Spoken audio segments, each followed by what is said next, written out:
So Rana, the question for you is, I think you're from Anheuser-Busch, like Sapper, this company.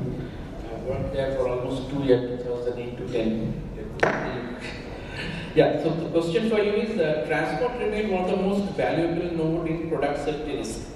I think you know it better than me, and what quality issues we, at least I have faced earlier, I think you are also right now.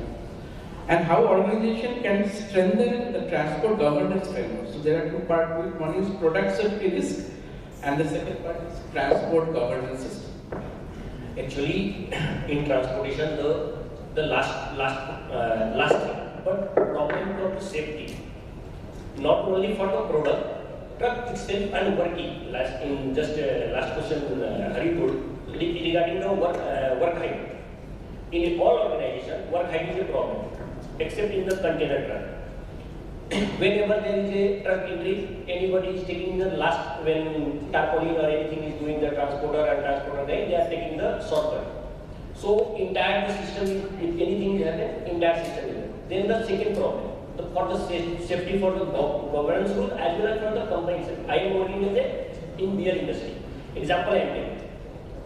If I will load my truck in any truck which is already loaded with the fish, that product is not qualified as per the facility. So I need to check each and every truck. What is the past shipment happening in the truck? That's why there is a lot of facility regulation and GMP and GHP, how the truck quality should be in the beer. If I am deviating anything, then the traceability mechanism and the quality of the beer, because actually safety and quality both will go hand to hand. Because suppose your product is good and the consumer is not feeling good, then automatically your quality will deteriorate, and the guy who is paying the 280 rupees and 300 rupees for the one beer can, that will not happen in the future. So one consumer will go, automatically that will go for the another one. So that is the quality. And second, for the safety, we need to check truck quality as well as the truck safety. Because end to end, if the damage is happening, in the last session, Rakesh Pandey told, in the wine industry, the largest problem and the greatest problem is the preferences and the quality damage of the bottle and can.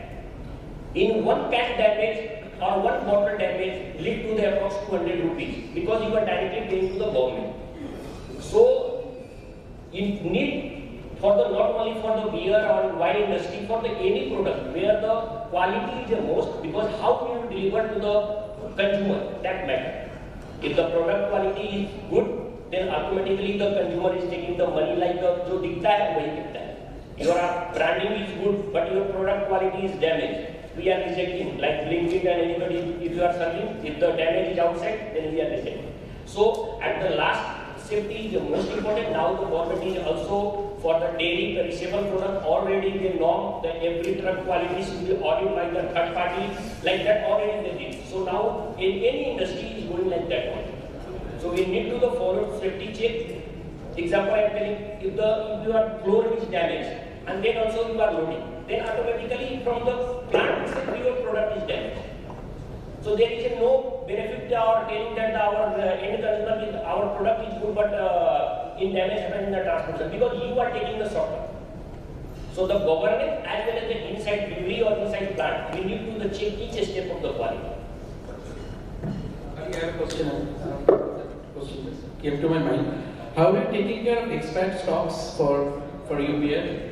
Because in alcohol industry there is a norm, so what do you follow when any material that is getting expired? So what is the SOP or how you are managing that? Expired? Yeah, expired stock. For the beer, the shelf life is 6 months. We cannot dispatch. That is a government rule. So any beer company, when the product will expire, that will automatically you pay the 100% duty to the government, and automatically it will go for the destruction. We cannot dispatch, or we cannot even keep in the warehouse. That is a separate area, is the blocking area. We need to keep, and whenever the excise or government will give the permission, then automatically that beer will be discarded. There is a different rule for the discard beer drainage, like the other established it, they are dumping inside the soil. But right now, due to the problem of the environmental pollution code, they are not dumping all the bottle and cans inside the soil, but they are draining where the EDP is there. In that area, they are sending the material, and then the beer drain or wine drain or anything drainage is happening. So depend on the product, what is the lot and what is your total aging. Accordingly, the government is taking the total every month. They are giving the list of the which beer is or which product is expired, and accordingly they are taking the